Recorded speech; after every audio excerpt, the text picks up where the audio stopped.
कपिल सिब्बल बहस रख रहे हैं तृणमूल कांग्रेस की तरफ से। कपिल सिब्बल उनकी दलील वहां पर रख रहे हैं। संजय, क्या रखा जा रहा है कपिल सिब्बल की तरफ से, क्या बता रहे हैं कपिल सिब्बल? कपिल सिब्बल की तरफ से ये दलील दी जा रही है कि जिस आधार पर, चूंकि उन्होंने सीधे सीधे निर्वाचन आयोग की मंशा पर सवाल उठाए हैं और उनका ये कहना है कि निर्वाचन आयोग ने जिस तरह से केंद्र सरकार के कर्मचारियों को वहां पर नियुक्ति दी है, उसमें हमें ये शक है कि हमारे साथ न्याय नहीं हो पाएगा और वहां इनकी कुछ मंशा अलग है। तो इसमें यह देखना दिलचस्प होगा कि उनकी दलीलें, जो उन्होंने हाईकोर्ट में दलीलें दी हैं, कमोबेश वही दलीलें यहां भी रखी जा रही हैं। तो ये देखना दिलचस्प होगा कि सुप्रीम कोर्ट इन दलीलों पर, सुप्रीम कोर्ट की प्रतिक्रिया क्या होती है और आदेश क्या आता है। यानी कहीं ना कहीं अनियमितता का डर वहां पर रखा जा रहा है और कहा जा रहा है कि आपके पास अधिकार तो है लेकिन मनमानी तरीके से आप उसका इस्तेमाल नहीं कर सकते। स्वयं पुरोहित, हाईकोर्ट ने तो साफ शब्दों में कह दिया था कि अधिकार है और वो जो चाहे वैसे इस्तेमाल कर सकते हैं। यहां तक कि चुनाव आयोग ने यह भी कहा, जो आपकी दलील थी कि भाई हमें ही सिंगल आउट क्यों किया जा रहा है, हमारे साथ ही इस तरीके का न्याय क्यों, तो उन्होंने कहा कि केरल में भी यही व्यवस्था की गई है, यानी केंद्रीय कर्मचारी केरल में भी ऑब्जर्वर के तौर पर वहां पर है। उसके बावजूद सबसे पहले तो मुझे यह समझना है कि केंद्रीय कर्मचारियों से आपको क्या शिकायत है? आपको क्या लगता है कि अगर केंद्रीय कर्मचारी होगा तो वो निष्पक्ष नहीं होगा? नहीं, केंद्रीय कर्मचारियों से ये शिकायत नहीं है। शिकायत ये है कि पश्चिम बंगाल के स्टेट गवर्नमेंट के जो अधिकारी है उनको सुपरवाइजर क्यों नहीं बनाया जा रहा है। वहां से उनको बंगालियों से क्या दिक्कत है? अगर आप स्टेट गवर्नमेंट के लोगों को अगर आप बैठा नहीं सकते सुपरवाइजर पर, तो इसका मतलब आपका कोई मेलाफाइड इंटेंशन। कोई अगर बंगाली केंद्रीय कर्मचारी होगा तो आपको चलेगा?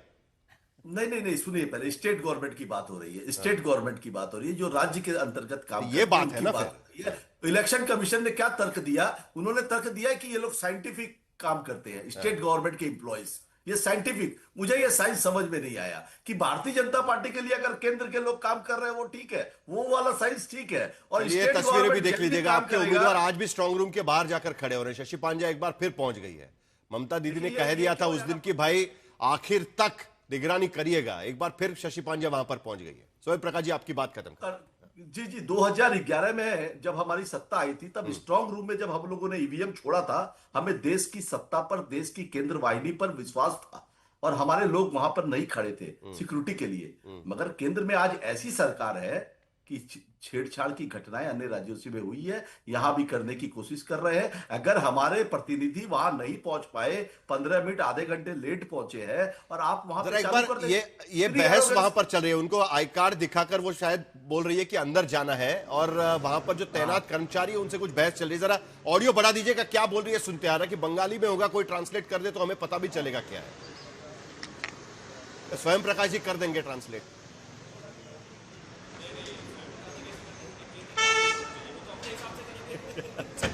नहीं, उनको अलाउ कर दिया गया। देखिए, बहस खत्म हो गई। देखिए, स्ट्रांग रूम के भीतर जाने की इजाजत नहीं है, लेकिन आप सुपरवाइज करने के लिए जो सीसीटीवी जहां पर लगे होते हैं ना, सीसीटीवी लगे होते हैं ना, वहां तक जा सकते हैं ना। स्ट्रांग रूम का जो अंदर सुपरवाइज कर सकते हैं, कैंपस के लिए तो जा सकते हैं, कैमरा एक्सेस है, वहां निगरानी रख सकते हैं, कैंडिडेट जा सकते हैं। सुप्रीम कोर्ट की टिप्पणी आ रही है। देखिए, सुप्रीम कोर्ट में बहस चल रही है, कपिल सिब्बल वहां पर बहस कर रहे हैं। सुनवाई के दौरान सुप्रीम कोर्ट की बड़ी टिप्पणी, चुनाव आयोग किसी भी कर्मचारी को लगा सकता है। एक लाइन में सुप्रीम कोर्ट की टिप्पणी से बहुत सारी चीजें क्लियर हो जाती है। पहली ही टिप्पणी, कपिल सिब्बल ने बहस शुरू की, अन्याय हो रहा है हम पर, ये हो रहा है, लेकिन उससे पहले ही सुप्रीम कोर्ट की टिप्पणी, चुनाव आयोग किसी भी कर्मचारी को लगा सकता है।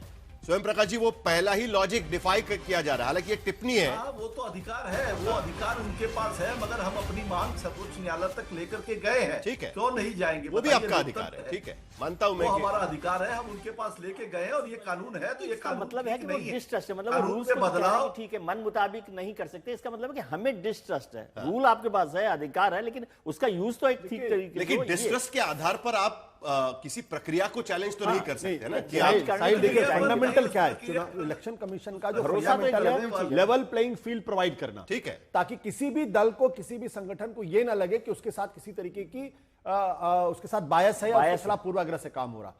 ये सिद्धांत सुप्रीम कोर्ट ने काम कितनी करना अच्छी चाहिए। अगर टिप्पणी दी है, मैं उस पर बात करना टीएमसी को ये लगता है कि सेंट्रल गवर्नमेंट के एम्प्लॉइज से लगाने से दिक्कत टीएमसी पैदा के होगी। प्रवक्ता कुछ टिप्पणी पर टिप्पणी देना चाह रहे हैं, जरा सुन लेते हैं। स्वयं प्रकाश जी सुप्रीम बताइए। कोर्ट ने जो कहा है कि सभी कर्मचारी सही है, वो ये बोल रहे हैं सभी कर्मचारी पर विश्वास किया जा सकता है। तो फिर आप बंगाल के कर्मचारियों पर, ये तो इलेक्शन कमीशन से सवाल ये है। बड़ा इंटरेस्टिंग लॉजिक है शिवम जी, किसी भी कर्मचारी कि को अगर लगा आप सकता है। अगर आप केंद्रीय तो कर्मचारी पर विश्वास रख वेस्ट सकते बंगाल हैं, ये के- लॉजिक, और फिर स्टेट गवर्नमेंट के कर्मचारी पर, ये उल्टा सवाल मैं आपसे पूछ रहा हूं, चुनाव आयोग को क्या दिक्कत है? ये अब शेरो शायरी चली रही है, तो ये शिकायतों का दौर है, ये रवायतों का दौर है। तुम मान ना मान, ये आते हुए नए दौर का एक शोर है। ठीक है, लेकिन जरा ये अपडेट आप चल रहा है, ये जरा ईगो बैटल लड़ रहे हैं। एक पता सेकंड नहीं अपडेट भी ले लड़ाई लेते झगड़े में क्यों हैं। संजय, क्या अपडेट है? 10 सेकंड और दे दीजिए, 10 सेकंड एक सेकंड अपडेट ले हाँ, लेते हैं ना अपडेट फटाफट। ले लीजिए। संजय जी, क्या अपडेट है? संजय शर्मा।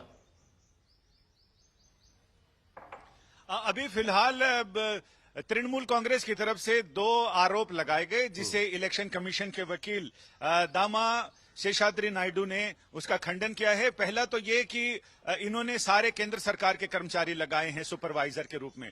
तो दामा शेषाद्री नायडू ने चुनाव आयोग की तरफ से कहा है कि यह गलत है। जो सुपरवाइजर, काउंटिंग सुपरवाइजर हैं और जो डिप्टी सुपरवाइजर हैं, उनमें से एक राज्य सरकार का है, एक केंद्र सरकार का है। अगर सुपरवाइजर केंद्र सरकार का है तो डिप्टी उनका राज्य सरकार का है। तो ये कहना गलत है कि हमने सिर्फ अपने लगाए हैं। साथ ही इन्होंने ये कहा, कपिल सिब्बल ने, कि ये सीसीटीवी की फुटेज को सुरक्षित संरक्षित रखा जाए, ये कुछ कुछ देर में उसको डिलीट कर रहे हैं। इस पर शेषाद्री नायडू ने कहा कि एक पूरे टाइम तक वो फुटेज संरक्षित और सुरक्षित रहती है, लिहाजा ये आरोप बिल्कुल गलत है कि हम फुटेज डिलीट कर रहे हैं।